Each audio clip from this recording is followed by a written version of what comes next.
नमस्कार मंडळी, आम्ही मालवणी या चॅनल आपले मनापासून स्वागत आहे। हे बघा, मी मस्त आपणास दवसाचा मुखवास करून दाखवलेला आहे। छान असा मुखवास होतो, रोगप्रतिकारक शक्ती वाढते आणि आपल्याला ह्यापासून पोषक तत्वे पण मिळतात। पण जितका फायदा तितका नुकसान पण असतं, ते मी व्हिडिओत पुढे सांगितलेलं आहे। तर आपण व्हिडिओ स्किप न करता पहा। तर चला तर आपण रेसिपी पाहायला घेऊया। हे बघा मंडळी, मी आपणास ओवा, बडीशेप वगैरे ह्याचा मुखवास करून दाखवलेलाच आहे। आता मी नुसत्या जवसाचा मुखवास करून दाखवते। ह्याचे फायदे पण मी तुम्हाला टिप्समध्ये देतच असते, जसे की जे हृदयासाठी, पचनक्रिया, वजन नियंत्रण ठेवण्यास, रोगप्रतिकारक शक्ती वाढवण्यास, आपल्याला म्हणजे रक्तातील साखरेची पातळी नियंत्रित ठेवण्यास ह्याचा फायदा होतो। कफासाठी तर एक नंबर आहे। त्याच्यासाठी मी खास हे मुखवास असा वेगळा बनवते कफासाठी म्हणून। म्हणजे आपल्या बरगड्यामध्ये वगैरे कफ जमा झाला असेल तर हा मुखवास खाल्ला तर कफ निघून जातो। पण जितका फायदा आहे तितका नुकसानच असतो। म्हणजे जास्त अतिप्रमाणात पण खाऊ नये, थोडासाच खायचा असतो।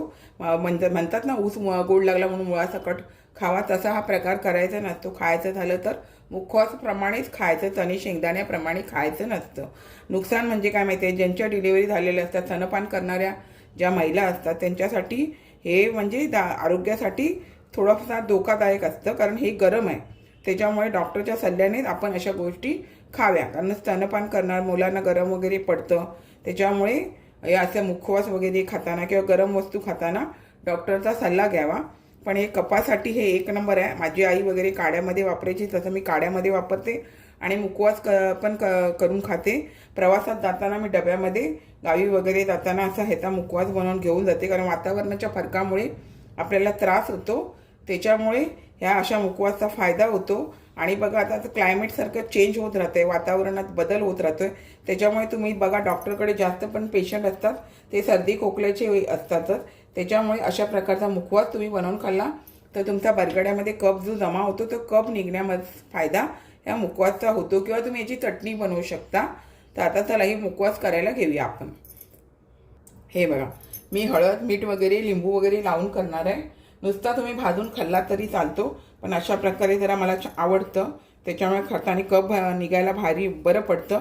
हे आपलं संदेव मीठ आहे, ह्याचा जरा चांगलाच फायदा असतो। त्याच्यामुळे संदेव मीठ असेल तर तुम्ही वापरा, नसेल तर नाही वापरलं तरी चालेल। आणि मला एका लिंबाचा रस यामध्ये घ्यायचा आहे, कारण मी हे 200 ग्राम घेतलेलं आहे। आता यातल्या बिया पडल्या त्या पण मी काढून घेणार आहे।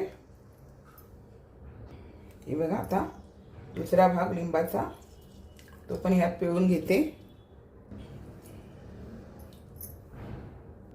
आता ही 1 चमचा हळद घेतलेली आहे, ती घालून घेऊया। बघा, आपल्याला कफासाठी हळद ही एक नंबरवर आहे। तुम्हाला जास्त कफ झाला तर तुम्ही दुधामध्ये हळद टाकून वगैरे पण दूध घेता। त्याच्यामुळे हळदीचा वापर ह्या मुखवासमध्ये मी करणारच आहे। आता हे मी व्यवस्थित यामधलं मीठ आहे ते विरघळवून घेते। आता हा मुखवास आपण या ताटात ओतून घेऊया। हे बघा, आता आपल्याला हे हळद, मीठ, लिंबाचं जे मी पाणी तयार करून घेतले ते आपण ह्याला सर्व लावून घ्यायचं आणि ओलसरच असताना हे मी भाजायला घेणार। आता हे मी सर्व लावून झाल्यावरती आपण ह्याला एकजीव करून घेऊया। सर्व मिश्रण हाताने आपण सर्व एकजीव करून घेऊया। हे बघा, आता आपण सर्व एकजीव करून घेतलं आहे आणि असंच आपल्याला कढईमध्ये ओलसरच असताना भाजून घ्यायचं। ओलसर असताना भाजून घेतलं तरी तुम्हाला वाटलं भाजलं जाणार नाही, व्यवस्थित भाजलं जातं। स्लो आणि फास्टच्यामध्येच भाजून घ्यायचं। गॅस अजिबात फास्ट करायचं नाही, जेणेकरून करपलं नाही पाहिजे, व्यवस्थित भाजलं गेलं पाहिजे। तर आता हे मी व्यवस्थित असं स्लो आणि फास्टच्यामध्ये करून भाजून घेते।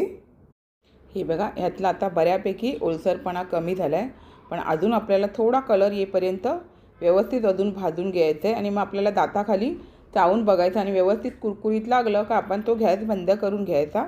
तर अजून मला हे थोडं भाजून घ्यायचं आहे। हे बघा मंडळी, छान असं भाजून झाल्याच्यानंतर गॅस बंद करून 2 मिनटं छान असं परतवून घ्यायचं आणि आपल्याला ते ताटामध्ये काढून घ्यायचं, जेणेकरून ताटामध्ये व्यवस्थित असं थंड होऊ द्यायचं। थंड झाल्याच्या नंतरच आपल्याला ते बाटलीमध्ये वगैरे किंवा डब्यामध्ये असं भरून ठेवायचं। आता हे मी छान असं थंड होऊन देते।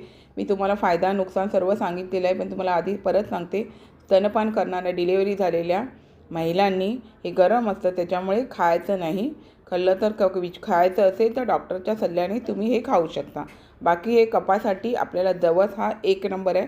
तुम्ही चटणी बनवून, मुखवास बनवून तुम्ही इतर पदार्थामध्ये हे घालून खाऊ शकता। आता हे मी थोडा वेळ थंड होऊ देते। हे बघा मंडळी, आवश्यक असे पोषक तत्व असणारे मी मुखवास आपणास करून दाखवलेला आहे। आपण पण जमत असेल तर नक्की करा आणि अशाच नवनवीन रेसिपी किंवा इतर व्हिडिओसहित मी आपणास कायम भेटतच असते। आपण माझ्या चॅनलला लाईक, शेअर, सबस्क्राईब, हाईप करायला विसरू नका। चला तर आता इथेच थांबते। मस्त खा, स्वस्थ राहा। आपण माझे व्हिडिओ पूर्ण पाहता त्याबद्दल मनापासून खूप खूप धन्यवाद। हे बघा।